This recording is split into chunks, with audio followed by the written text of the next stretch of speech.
Hey everybody, this is Mike with the One Stop Co-op Shop, and today we're playing through Deck of Wonders. This is one we covered during crowdfunding, and now it is out. This is a solo with a sort of co-op mode add-on, but I'm focusing on the solo play here. Solo, card-playing game, sort of reminiscent of Magic the Gathering. And I'll be doing a full playthrough today. The game is very quick, so it shouldn't be a very long video, and I'll end with a sort of mini review for the game since the play should be so fast. And if you like the content on the One Stop Co-op Shop, consider supporting us through Patreon. You get early access to our videos and exclusive videos every month you can't see anywhere else. You can also check out our separate streaming page for even more content, listen to our weekly podcast, or join the conversation on our Discord. So Deck of Wonders is sort of a legacy campaign card game, but what I'm showing you here has no spoilers in it at all. I have unlocked a ton of stuff, but I sort of reset it for the video. And there is a story to read through, and it gets continued on the cards as you unlock content in the game. There's even a foreteller app to have it narrated to you. But that's just icing on the cake, because really when you get down to it, this is a battling card game. And the core concept of Deck of Wonders is that you have one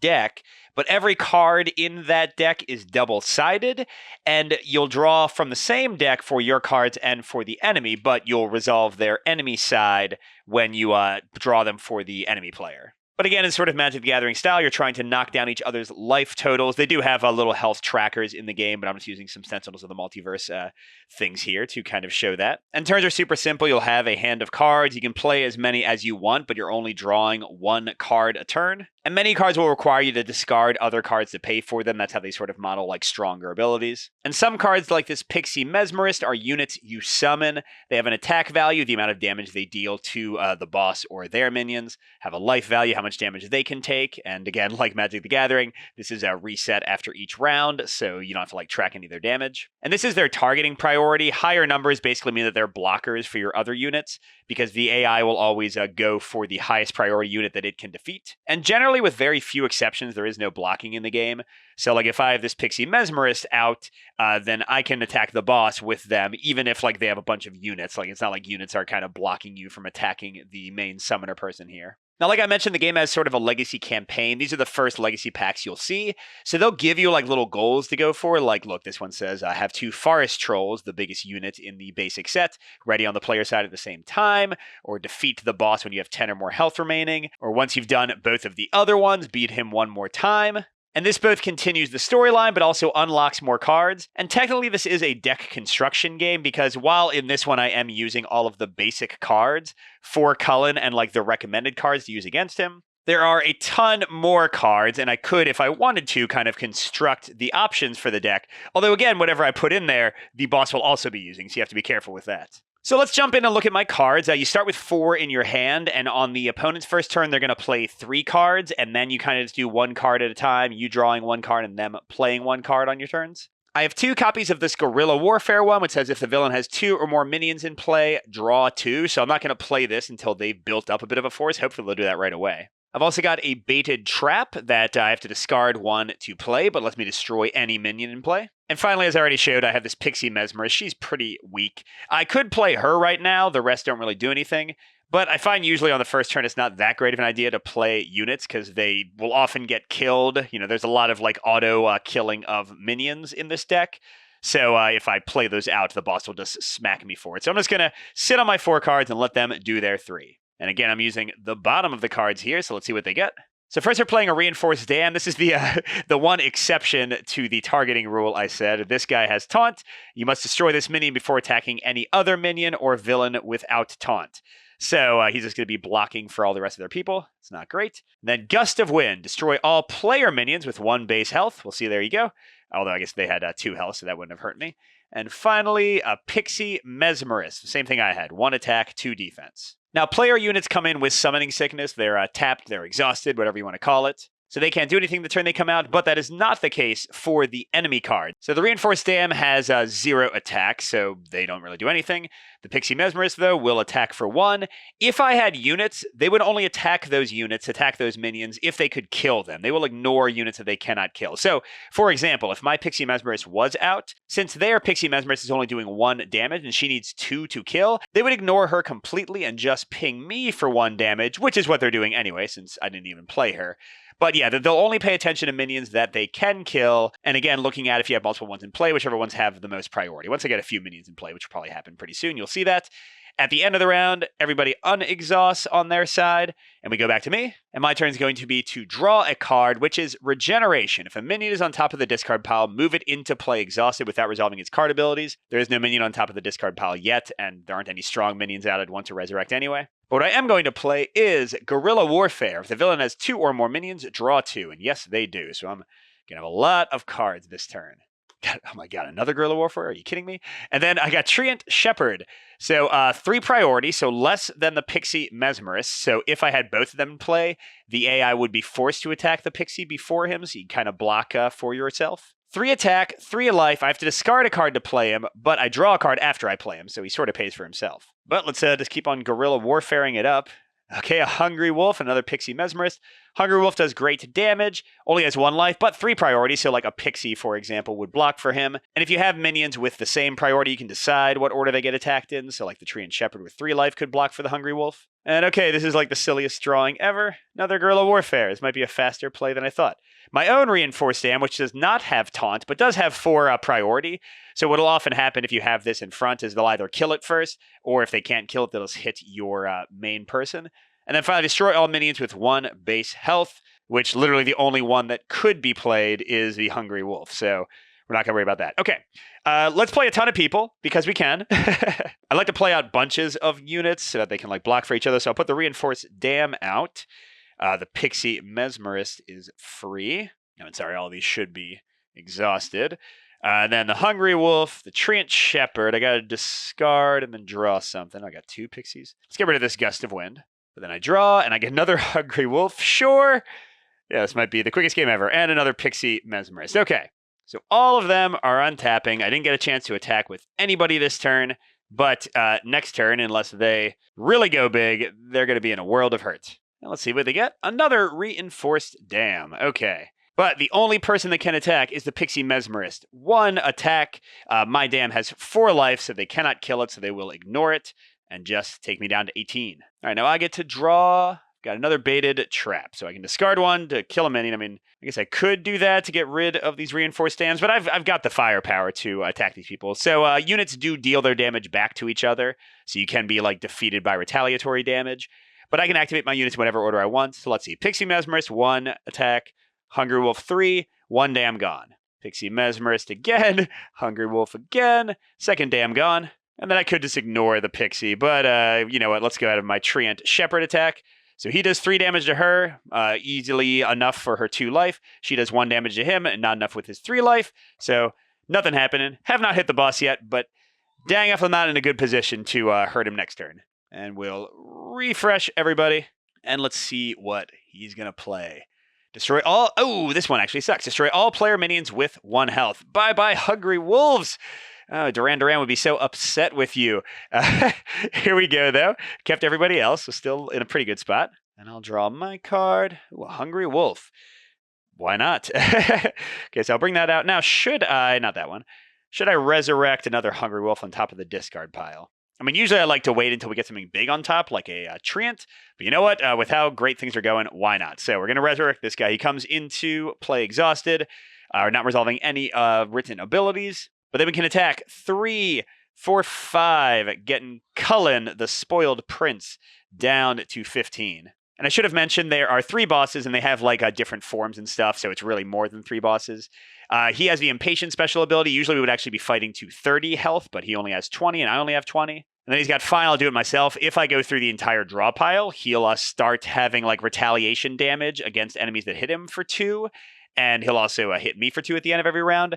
I don't think it's going to last that long this time, Cullen. Sorry, buddy. All right, and with that, let's untap. We're right back to where we were before he gusted of winded us. And all he's playing is a Pixie Mesmerist. Once again, she's ignoring the dam. It is too strong for her, so she's just hitting me. And then back to me. Ooh, there's a Forest Troll. So this is the big boy of these particular card combos. 5 attack, 3 priority, 3 life. You need to discard 2 cards to play him. Why the heck not, right? Why the heck not? We've got 2 baited traps and nobody too interesting to use them on. And again, I can pick priority, so it's great to have multiple units because they have cards that like automatically kill your lowest priority unit or your highest priority unit. So having like the Hungry Wolves to be at sort of the back of the pack is protecting other people here. And Let's kill the Pixie again. We'll have both my Pixie Mesmerists attack for 1 damage each. They've got 2 life, so her return 1 damage is not enough. Get out of here. And that is 3, 6, 9. Cullen is down to 6 life. Yeah, buddy. Good luck there. Don't really know what he could do here to turn things around. Oh, this might help. So this is the last copy of Guerrilla Warfare. There's only 4 of each card in the deck generally. And this is a really good one for him. If there are 4 or more player minions in play, destroy all player minions. Since, so I didn't want to say, I knew this card was in the deck. I thought with me having drawn 3 of them, I didn't have to worry too much, but apparently I did. So it's going to go a little bit longer, which is probably good for the video. And then he'll draw another card. A lot of the cards instruct the AI to draw again. So, ouch, that was not my favorite. And then what's he got? A Poison Toad. So it only does 1 attack, only 1 life, but any minion it hits will be killed by the poison. So that's not a great one to have when your troll comes out, for example. He pings me down to 16, and man, I am out of cards. We're going to be top decking for a little while here. Got another Forest Troll. Not much doing with that. Don't have enough to pay for him. Okay, and whoops, sorry, I should already rotated that. Cullen regenerates. If a minion is on top of the discard, move it into play exhausted, and then draw another card. Technically, I could have discarded these in whatever order. I didn't think about it. I guess I could have put a Forest Troll in case I drew Regeneration, but luckily I just put a Hungry Wolf on top. I mean, not that lucky, but it does mean that I'm not going to give them a troll right now. Can they draw again? Okay, Earth Shield. Place onto a villain minion. They're going to draw again, and next time that person would take damage, instead they just discard the shield. I feel like the wolf's more annoying to have, so we won't put it on the poison troll. You make choices when it's tied like that generally. And they're drawing again. Destroy all player minions with 1 health. Dang it. I was really hoping I would get a Gust of Wind because I would have killed both of them. But they just drew it. That is not great. I think I've seen 3 of the 4 by now. And then I'm taking 4 damage from the Toad and the Wolf. I'm down to 12. This is not looking good all of a sudden. And, oh, come on. I don't want another Forest Troll, especially with a Toad sitting there ready to poison me. So, can't play anything. And he's getting Lightning Strike. Okay, well, that's fine. Destroy the highest priority player minion. Does nothing at all, but I do take another 4 damage. 2 more rounds of that, and I am done. All right, I drew my own Earth Shield. What do I want to do here? So if I played the Troll, which would take both my people, I can decide what order his people attack in, and they do have sufficient strength to kill my Troll. If I let the Wolf with 3 attack first, the Troll dies, he just loses the shield, nothing's really changed. If I let the Toad attack first, at least the Toad dies, but so does my Troll. So I think what I need to do is just let them hit me again, and then play like a Troll with an Earth Shield and hope they don't get anything special. Yes, I'm not going to play anything. Okay, what are they getting? Oh my gosh, Treant Shepherd. So that's 3, 6, 7. Not dead yet. I'm not dead yet. But I'm probably about to. Hey, that is good. Noma's Servant lets you draw 1 card when you play them, so no reason not to. Another Forest Troll. I don't need all these Forest Trolls, people. Okay, so I'm going to play a Forest Troll who does have higher priority. I have to discard 2 other cards to play them. Bye-bye expensive trolls. And then I'm going to put an Earth Shield on the Forest Troll. I think I'm probably still going to die, but hey, anything's possible. Let's see what happens. So first, Cullen plays a card, which could just ruin everything. Another Poison Toad. Well, yeah, then I'm definitely not going to make it. I think I could have blocked everybody else. Let's see. Without that Poison Toad, let's see how I would have done. So Treant Shepherd attacks for 3. Yeah, and again, I can decide the order. They have to attack the Troll, so I'll say Troll blocks. They're dead. He doesn't take any damage because of the Earth Shield. Then, there's no good options here. Hungry Wolf attacks, loses his shield, and the Troll dies. And then Poison Toad attacks. My Noma's Servant blocks. And then new Poison Toad finishes me off. All right, well, I got a little greedy there. I probably shouldn't have played up to a 4th monster, knowing that there was still 1 of the Guerrilla Warfare cards in the deck. But that is Deck of Wonders. That is how fast the game plays. So let's get into my thoughts on it. I don't want to show any more for risk of spoiling, but let's go into a little mini review.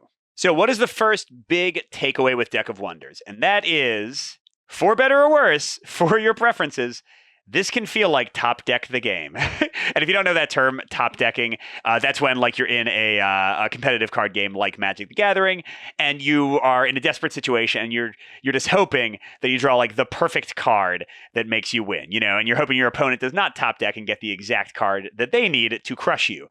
So, you know, you saw in this one if I hadn't gotten greedy, I would have had an easy win because I happen to get, where are they? I happen to get 3 of these guerrilla warfare cards, incredibly powerful cards that, once they have 2 minions, just give you straight up tons of stuff. They happen to top deck a guerrilla warfare card that killed all like 6 of my units and gave draw 1 power. So there's a lot of that in this game, especially on the AI side, because they don't have like the same costs. Like, for example, their Forest Troll. My version of the Forest Troll, I have to discard 2 cards to play that can be killed in a moment with like different card effects.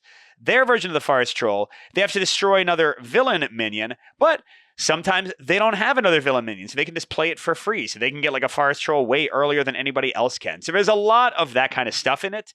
It can make the game exciting. I'm not going to say it doesn't. Like when you draw the best card, it's a thrill. When they draw the best card, it is a crushing blow.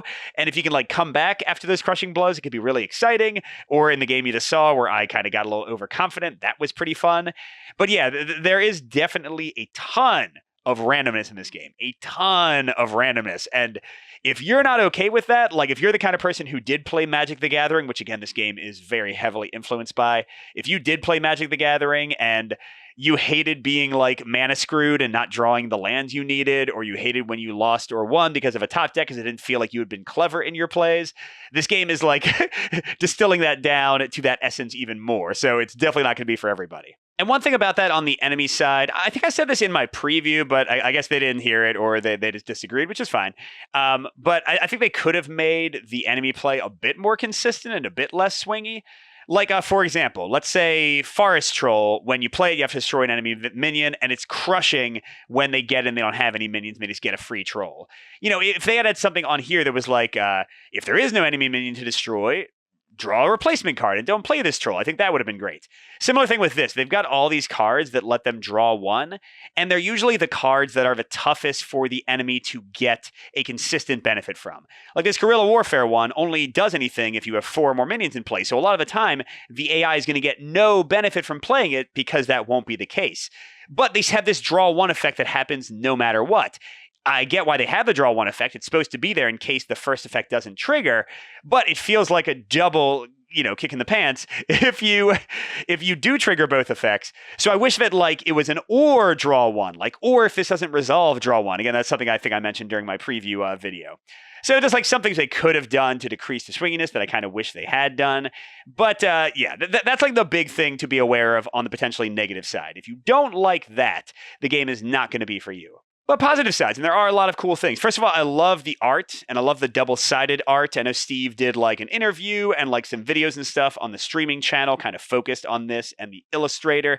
I think amazing work has been done here. I really enjoy it a lot, and just again, like that kind of flipping concept is cool. I also really appreciate, for my taste, that you don't have to do deck construction, that they've got a fully like unique set of cards to use for each of the enemies, but also tons of variety if you want to deck construct, so it kind of hits the best of both worlds there. And also, I love these unlocks. Again, I'm not going to spoil any of them, but these are so fun and exciting.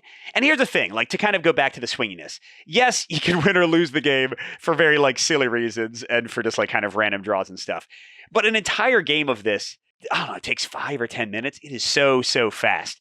And what I found was I would like lose a bunch in a row, but the like little tempting possibility of getting one of these cool unlocks and having new things happen and having the story progress forward and unlocking new cards to put in my deck, unlocking new abilities to make the boss harder, unlocking new bosses entirely with their own unique mechanics and stuff. I thought that was super exciting. So I do think if you're like a fan of campaign play, if you're a fan of sort of like these gated unlocks you see in things, like Gloomhaven, of course, like unlocking new classes and stuff, if that is exciting for you, this is really cool. And this makes the like play, I lose random side of things kind of more exciting because I'm trying to get like the right play that'll unlock this kind of thing. So it kind of reminds me more of a quick roguelite or like a simple solitaire game where like, you're usually not going to win, but the play is so fast, you just try until things come together and you make just the right choices and everything that works out for you. So yeah, just to finish up, Deck of Wonders might be a go for you if you like kind of this legacy unlock system, if you like really quick solo card games.